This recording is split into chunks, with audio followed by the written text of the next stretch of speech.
Hello, everybody, and welcome to This Week in X, presented by Crushing Comics. I'm here today with my friends and X fans from around the world, Harry, Tyler, and Fariha, and we are here to talk about X-Force number 19, out on the 21st of April, 2021. And each one of these This Week in X discussions comes with a warning. This is a full spoilers discussion. We're going to talk about all of the details of this book. We might mention other books out this week, other things in the history of X-Men, and across the Marvel Universe, so you have been warned. For X-Force 19, as we always do, we will start with our first impressions, beginning with Tyler. I kind of like the story, and even though it is a bit confusing when Percy basically split the astral plane into like Dreamscape and Astral plane. I think on a second read, I kind of got it. I still really dislike the art with the odd faces and the thick lips, though. So. I'm going to give it a 3.25 isolation pool out of 5. Okay. Harry. I like this, like, more than I thought. I was reading it just like, this is working for me. And like, Tyler, you're right that like the faces are really weird to be nice, but like there's something about this art that I like. I mean, it's obviously he was picked because he wants to draw really gross, grimy stuff, and he's good at it, obviously better than human faces. But like, this is just a good, solid issue of like a character exploring, self-loathing through like a comics medium, and that's fun. Like, I don't have like a ton to say, but like I like Quentin Quire. I like they're pushing him this way, and I think it ended well. And like I'm weirdly more up on this series than I've been in a while. So I'm gonna give it 3.75 melted candle faces. Fariha. I actually enjoyed it a lot, and especially there were some of. Oh, I know. You enjoyed the Jean issue. Sorry. All right, hold on. Let's get our reaction. Stand back, folks. Just kidding. No, I mean, the thing is, like, I absolutely enjoyed it. I really enjoyed it in terms of like, figuring out like, how power works and stuff like that. Most of the things I actually like, a lot of the callbacks to how mental powers and the doors and compartmentalize work, because those were kind of reminded me of some other things. I absolutely hated the Muppet art, like, everything like Muppet in this. I absolutely hated that. And that really took me out. But the thing is, otherwise, I really genuinely enjoyed it. And I also like, kudos. Stop doing that to me. Take it away. Yeah. And then also like, I will give like, thumbs up to my girl Phoebe for like doing this to Jean. Like, it's like, oh yeah. Is it like, how about consensual if someone just walked into someone else's door, huh? Like, I was like, Okay, we'll get there. There we will get. Right. I think that this issue's Harry's just showing us close-ups of Quentin Quire's Muppet face. I think this issue and Percy and Gary Brown's reach somewhat exceeded their grasp here. It felt like it was supposed to kind of be a big finale / reckoning for this plot that's been going for a while. And we've been talking a lot across all of our This Week in X's about X-Force and Wolverine, about how the story is long running, which is much more of a Claremontian thing, but you got to have some finesse to do that. And you can't give repeated beats. And I think that part of my problem here is that all of the Quentin beats, and I went through and went word balloon by word balloon, I don't think we got anything new. I think we've gotten all that we really was like unique and powerful about Quentin over the past 2 or 3 issues, and they've been great.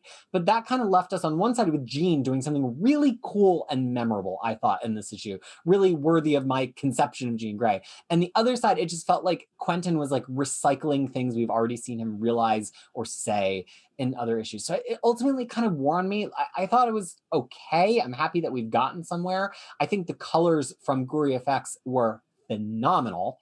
But as an issue, it just kind of felt like it had a lot of repetitive stuff in it to me.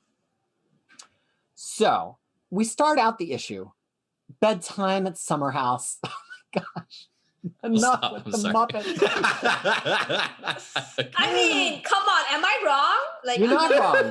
But I have to say, okay, Gary Brown's faces can fit a book. Like, go and read Baby Teeth. It's from Aftershock. It's by Gary Brown and Donnie Cates.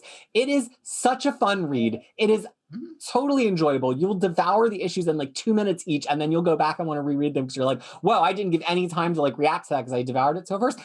Gary Brown's artwork's there perfectly, Absolutely. but here it just Agreed. doesn't quite, especially because the colors I think are they're on blast, man. Guru Effects brought the pink. There is so much pink in this issue, and you know I love when a comic book is pink. I was getting my life from the pink, but then like it doesn't that much pink on Gary Brown art just does not work, which I think is part of the Muppet face problem, is like the way the flesh tones are. And his art almost kind of has like a charcoal drawing effect to it sometimes. Like you want to see some of the shading in the line, and I think the colors were almost like fighting with that a little bit. But anybody else on art, since we started out talking about art? I think it's nice. I get it. It's kind of grimy and gross looking. I think that's all that is to an extent to the book's detriment, but like for the mood it's establishing with these weird dreamscapes and astral worlds and what have you, I think I don't know why. I'm like, I totally get what you're saying, but I'm fond of it all the same. It like I like looking at it. I identified like 4 characteristics of Jean, and one of them is being beautiful. And when she couldn't do that over here, because she looks so, come on now. No, some of the faces of Jean here are just unforgivable. One more. Oh, with her whiskers? Jean with the whiskers? Oh! I'm like, have we hired John Romita Jr.? Well, I wasn't paying attention. Sir. No, I mean the thing is that like it works for the nightmare scenes. Yeah. If you have more normal looking human, then the juxtaposition, right? I think I'm missing something. Yeah. So basically, the difference between those two will stand out a little bit more. But if the normal human faces look a little bit weird to begin with, and then you get the weirder faces, it's sort of the impact is not there, I think. So and overall, it just makes the whole book ugly in some ways. So. And X-Force is a book that sometimes feels okay to be ugly, but I also kind of feel like this was such a significant moment. I kind of felt robbed of having somebody like Kasara draw a finale here, especially with his cover. My Lord, is and he even said on Twitter that it's one of his favorite things he's done since he's been in the X Office. Like it just felt a little robbed. But now let's get to the actual plot of the book. We open up bedtime at the Summers house. Jean has decided to sleep in the same room as Cyclops tonight. And we get Cyclops' Ruby Course sleep mask, which I really enjoyed. And so Jean is still unsettled by the earlier vision. We cut away to Jean for like a split second in the last issue, where she just had this vision of this horror, this psychic horror, and is when she's in the middle of her domestic day. And she just can't stay asleep. And so she decides she's got to go back to Krakoa and see what's up. And even before she gets a chance to fully do that, Phoebe is calling for help as Quentin is locked in his psychic exploration here. So Jean ultimately does wind up going down and kind of pulling their fat from the fryer. Some thoughts on this, Tyler? I mean, I think this scene is the one that happens after she kissed Wolverine with the coffee breath, right? Trying to put all the Jean domestic. He's like, come to bed. She's like, yeah. I think it happens there. And I was like, I mean, the first thing I was like, Scott, what are you doing? Jean is trying to tell you something. Why are you like, he's sleeping. That's where he meets up with Emma in his sleep. We all know. Exactly. I know.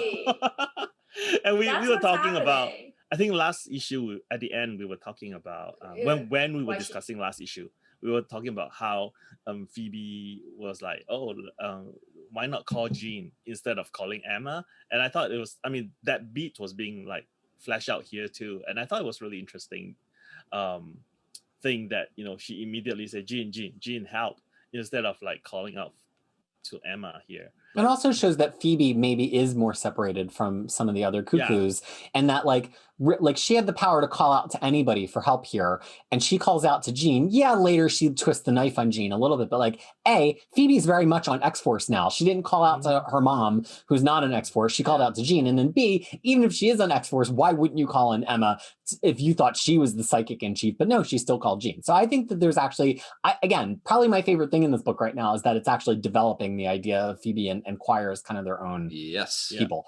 But Harry, what did you think just about this setup of Jean getting sucked back in? It's good to have her back. I honestly didn't realize how much I missed her presence in this book. Not to go back to my weekly tired of Beast tirade, but like it was nice to have her as a figure in this rather than him. And like it felt like more of like an authority figure and like some like a powerful character getting into the mix. And I to not to repeat everything y'all just said, but yeah, I love that they're kind of making Phoebe more of like a fully fleshed out character, independent of the other cuckoos and of Emma. So like I just think it's good. I liked it. Well, Ding Dong the Beast is dead because he finally submitted it in the last issue. We don't have to deal with him here. Fariha, noted Gene scholar, Fariha. What did you think?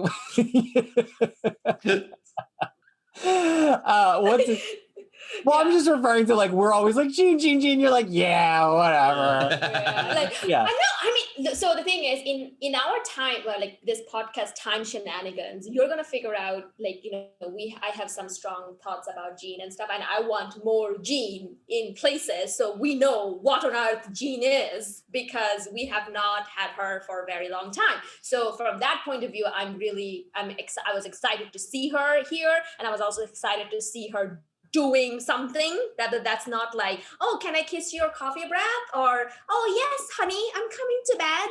Like, it's none of that. And it's kind of like, she's doing her own thing and stuff like that. So from that point of view, I was like super into this. And then also how she explains her power and how she does things. I was like, mwah! Like, and then also I'm really criticizing the art, but thank you for putting that ruby quartz sleeping mask because it drives me insane when he doesn't have that. And he's like, and people just walk into their bedroom and keep waking him up. I'm like, please don't do that to that man.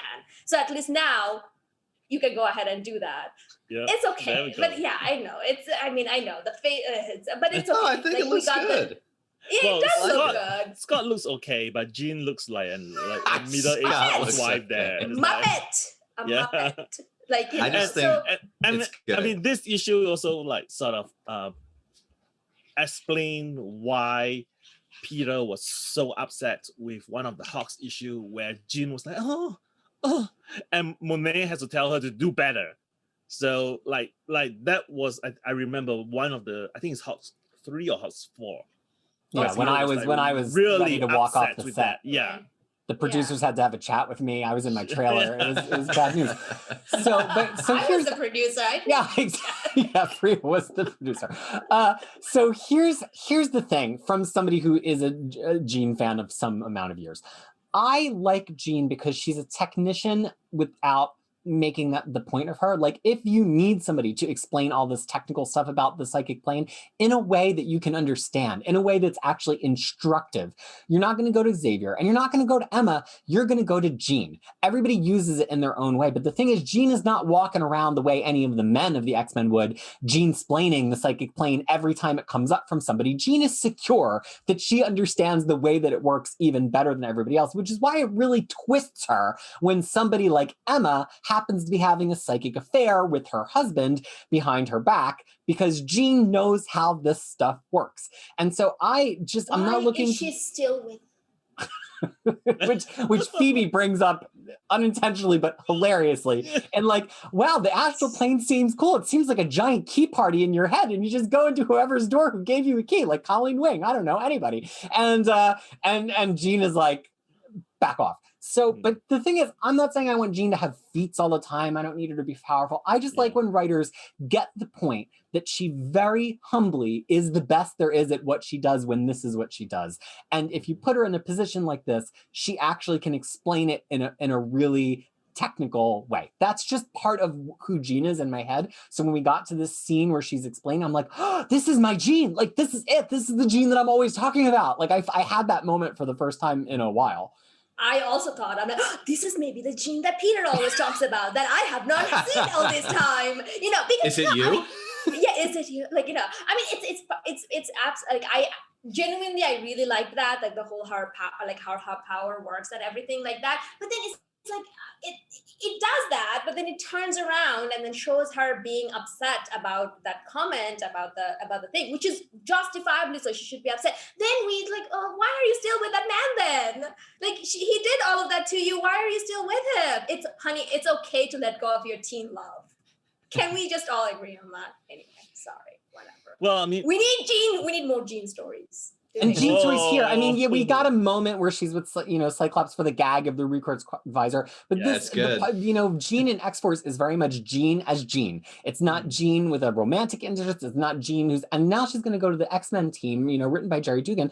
Oh, and she seems like she's going to be a leader on that team, with Cyclops. And it's just like, I just think it's so much more interesting and that's not just for Jean. Like, I don't want to just be this person who's like, I'm not like a Jean, let's talk Jean fan Twitter. Like, that's not me. I feel this way about a lot of characters in X-Men. I don't necessarily want to see Rogue with Gambit.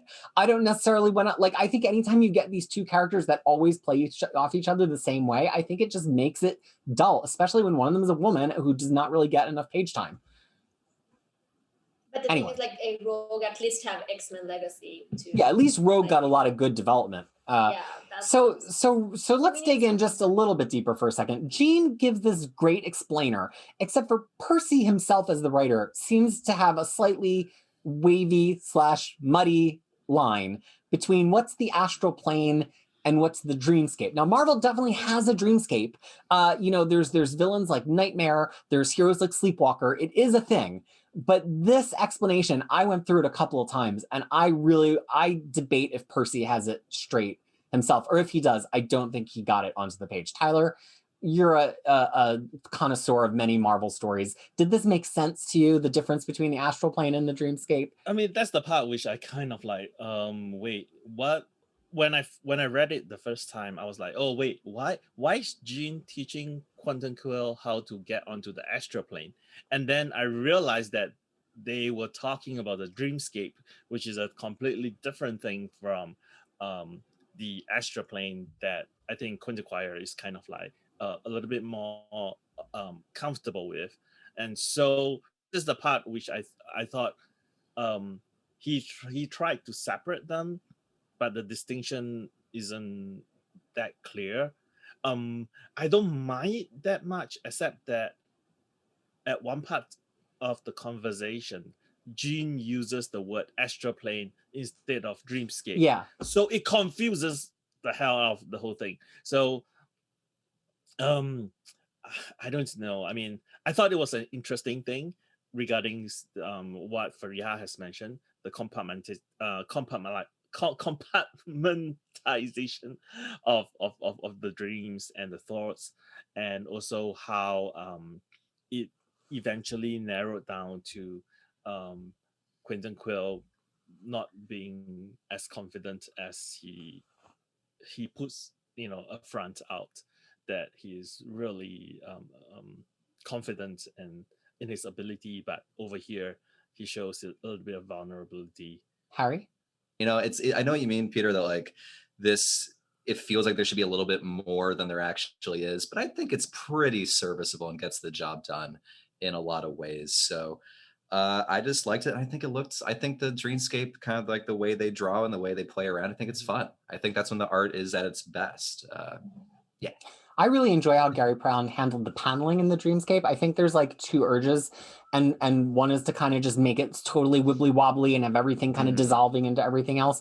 And I think it's more interesting when you kind of play with perspective and shapes, and like playing with, who's opening the door, and the door opens, but the panel's turned upside down. Like, I think that's a little bit more interesting than just making everything. I mean, some people draw everything melting into everything spectacularly, as Cassara does, but like, don't come onto that person's turf and then try to draw that way, because unless you're somebody else who's a master at that, like maybe Flaviano, like you're just going to pale in comparison. So I kind of like that Gary Brown found his own way to do that. Yeah. And I think those pages actually are pretty good, because we weren't super tight on the Muppet faces in those pages. Fariha, what did you think about this development of Quire? And the Jean's point, stabbing deep at Quire's heart here is like, you put on a big front, but Astral Plane, Dreamscape, it's all about confidence. And the reason you're getting beaten is because behind this big front, you're actually not all that confident in your self-belief. Right. And then the thing is, like, one person who can actually say all of that is Jean Grey. Yeah. Like, we have, like, read Phoenix Saga, people. You're gonna find out why. Or if you have read it, but the thing is, like, I also love that the whole door thing, because this is not the first time, like, for the first time I saw Jean using it, but there's two other people who uses it all the time. It's Cyclops and Wolverine.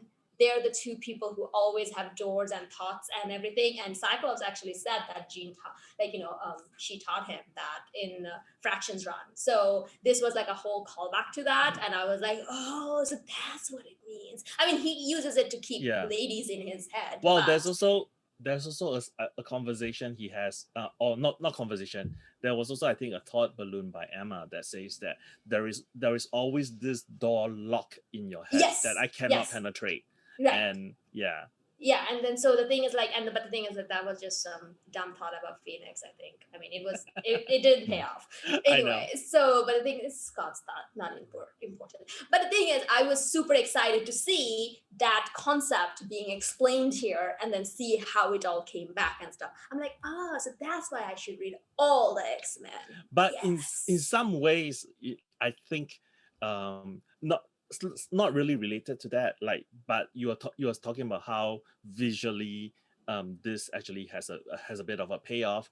I actually feel like Percy's strength is really not sorry to say that, like, not fully into like sequential arts, because I find his 2 data pages a little bit more fascinating than what is actually shown here. He's actually a prose writer, by the way. I know, and a podcast scripter of that people really enjoy.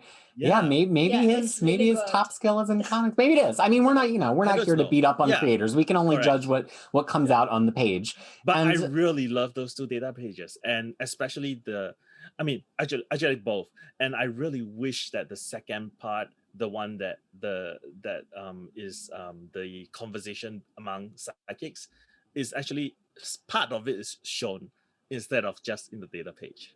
I think it would have been cool to do like a hybrid data page, like start it and have it bleed into a data page and then bleed out of it. Like talk about things that people haven't done with the data pages. Show a data page really like integrated into the art, the way that Hickman used in X-Men 5 with the Children of the Vault data page stuff being overlaid with art. Like, that's cool. It feels a little bit like a cop-out to just give us a data page that's literally a script. I like when they're prose. The one about Colossus off painting wherever he's painting, that was beautiful. But to just give us like a script, it just feels like, especially with this astral plane thing, like put a little something else on it. Make it feel like it's really like a part of this dreamscape that you're creating for us. But, to Percy's and Quentin's credit, they do pull out something really interesting here, which is that Quentin went into the dreamscape not just to fight this evil, mutated, whatever Quentin, but to also get some sense of where he is, because we all bring things that are real to us into our dreams. And the one thing he's found is an electricity socket.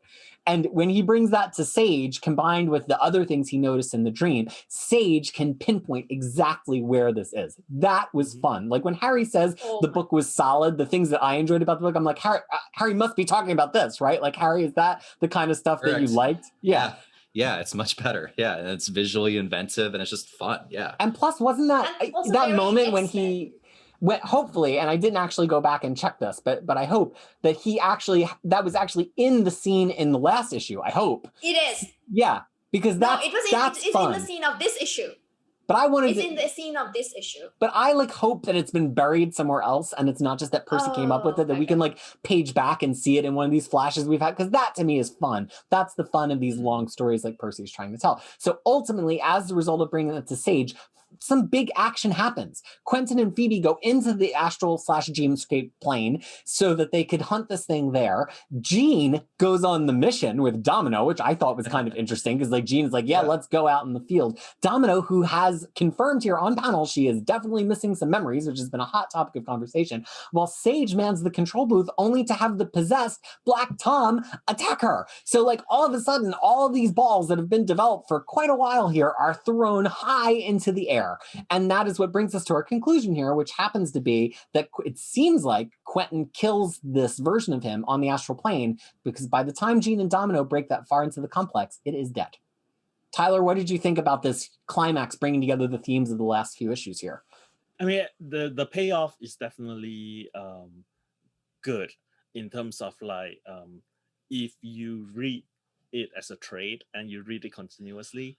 So when it's broken up into monthly issues like what we experience it, I think Percy needs to reorientate certain things a little bit so as to make each chapter as captivating as it could be, as opposed to like, oh, this is so good, and then, oh, what is this, and then, oh, this is quite good.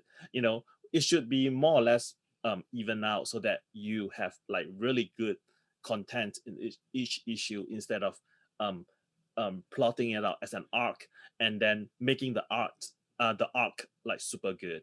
I mean, in that sense, I think that's where I feel like some of in X-Force is a little bit less of that issue, as compared to his other book, which is quite bad when it comes to that.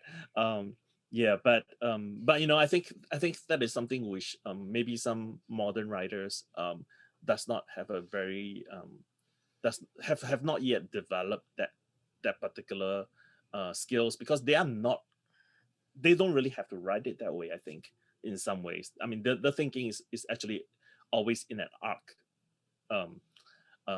way of thinking. So talk to Leah Williams. Yeah. Well, and I mean, So, for that matter, talk to Claremont. I mean, I'm in the middle of reading the late 20s of Claremont, not a period I enjoy especially much. But there's this one-shot issue, it's either 229 or 230, where Longshot suddenly is the focus character, and he's using his psychometry power, and he's all the jewelry that the Reavers have stolen is speaking to him. And for a second, I was like, what the flying heck is this, Chris Claremont? Like, I'm not here to read the story. But it was a story that had its own rising and falling action. It did pay off several threads that came before it, and it did open up several threads to happen after, but the story itself felt really complete. And I think when we talk about like Leah Williams in the glowing terms that we do, it's because Leah Williams clearly has been writing one big arc with this Siren stuff, but we kind of go into each issue and come out of each issue very, very satisfied. And I think that that's like the feeling that everybody wants to have. Hickman, though, I think in some ways has taken it too far, right? Where his X-Men issues are in such a little ball, such a little capsule, that it kind of just feels like it's too together. And I think that like, because Claremont wrote X-Men for 16 years at first and then came back a couple of times too, we're just all used to, whether we started with the Claremont or not, we're used to these X-Men comics that both feel satisfying on their own and link to things a little bit on either side of them. And when people go too one-shotty or too archy, it just starts to like violate expectations. So I don't want to say like Percy bad, Percy uncreative, any of that stuff. It's just like different. He's really close to this thing that we all know in our bodies is what X-Men comics do well, but it just feels like it's like just not quite hitting as hard as it could hit. Fariha, you didn't necessarily come up with all that Claremont stuff. You're just reading with us, but you know what we mean because you read a lot of comics that do that. What is your feeling about this climax? Like, did it pay off enough? Did this feel like it was that it made the past issues better? Was this issue good on its own? Or is there something a little loose about that for you? I mean, the thing is, like, if we are going to be comparing with Claremont stuff, this is much better than 136 and 137. That's what I thought. Like, the payoff was like, and this is like 3 issues arc, right? Like, we start with Quentin going shopping, then Quentin is like, what is going on? And now Quentin solving a problem. So 3 issues arc, I thought it was very well done, and then I also like that they all came together and then got it sorted. I would be pissed if this moved on to another issue because I'm like, okay. Yeah, it's time to now do another plot. We're good. Right. We're good. Like, it's done. And then I also like that it was easy for him. It should be easy for him because he's an Omega mutant. That's like, that's like how he's dealing with things should not be the way how other mutants dealing with things. It should be better because it's one Omega mutant helping another Omega mutant and then figuring it out. So I thought that it was done very well. I do want to say the one quote that just made me like, it's so cheesy, but I love it. It's like P comes before Q, but I'm gonna go first. That's a good line. That was such a I was like, I hate myself that I love this. It's cute. They're cute. They really are. Cute. Oh, I almost cried. Well, on the topic of X-Men books kind of giving us what we didn't even think that we wanted, was anybody demanding a Quentin Quire solo/romance book at the beginning of this? No. Some people saw him on the cover of X-Force #1 and they were like, really? More Quire? Like, aren't there better things to focus on? But guess what, man? I'm if they were to cancel this book now or end the book, as it seems some X-Men books might be ending in July and August, and Quire didn't pop up somewhere else, even though we got a great journey with him here, I would be annoyed. Like, to me, I want to keep reading Quentin Quire square in this Krakoan context. You got me, And Percy. Isma. Right. Yeah. It's not just like Quentin Quire silo, right? It's No. his relationship with like everyone, which I Yeah. thought was interesting. Like, so it's the same way with like young Cable, right? It's not young Cable is interesting. It's Cable's in well, teen Cable, right? Table. Yeah, it's his relationship with everyone else, that makes it like all the more compelling, especially when there's this interplay between they know the older him and the kind of thing here. So I think for Yeah. here I want to see more of that. And also I think here the other thing is that he has only been interacting with Phoebe, which is someone of his age or kind of Mhm. cohort. I mean, I would like to see him like interact more with people from his cohort, whether he thinks of them highly or not. Because Wolverine versus Wolverine and the X-Men for all your Quentin Quire needs. a little bit, yeah, a little bit of that. But yeah, I mean, they are his friends too, right? In some ways, so they should bring it back. Right. I just want to add a little bit more about what I said earlier. I'm not saying that Percy did not layer things. He did, but some of them are so buried. Like the whole chronicler thing has been very, very buried. I mean, he surfaced again with the data pages. I think this is like his third appearance in X-Force so far. So it's there, and there's always this question of like, is Colossus a willing spy or an unwilling spy, or is he even a spy right now? Because it does seem like he is using his painting, knowingly or unknowingly, to tell someone about what's happening in Krakoa. I have a feeling that And it's have a that Russian read. mutant that has him under control. That's what because Jean did go into his mind and tried to figure out if he's compromised, right? And the conclusion was like he's not. Even though Beast is like really certain that something is going on. Hashtag Beast is right. Are we going that direction? Not in a million years. Hey, listen, man. When it comes refuse. to the security of a country, you have to forget friends. I mean, it's just the way it is. Fair enough. But I just want to say that the stages like kick-ass like of Black Tom's face gave me a lot of satisfaction. I didn't know she had it in her, but she did. Well, folks, that is it for our discussion of X-Force number 19. If you're looking for discussions of other X-Men books out this week and weeks prior, just look elsewhere on the channel because we talk about them all. And Freya, why do we get together and talk about them all? X-Men is better when it's get together. That's right. When it's together. Rather, when you get together to read together. When you get together. When you get it together, X-Men. Yes, that's right. So we want to thank you so much for getting it together with us this week on the behalf of myself, of Fariha, Tyler, and Harry. Thanks for joining us for This Week in X presented by Crushing Comics. And until we see you again, please be well. Bye.